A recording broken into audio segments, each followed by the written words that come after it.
প্রতিদিন কবর, যার কবর যেখানে, তার কবর তাকে ডাক দিয়ে বলে, ও আল্লাহর বান্দা শোনো, আনা বাইতুদ দুধ, আমি পোকামাকড়ের ঘর।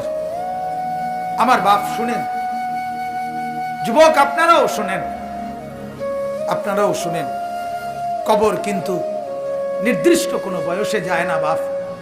প্রতিদিন কোলের বাচ্চাও কবরে যায়, 90 বছরের বুড়াও কবরে যায়, 16 বছরের 20 বছরের তাগড়া জওয়ানও কবরে যায়। কবরস্থানে সব ধরনের লাশ আছে।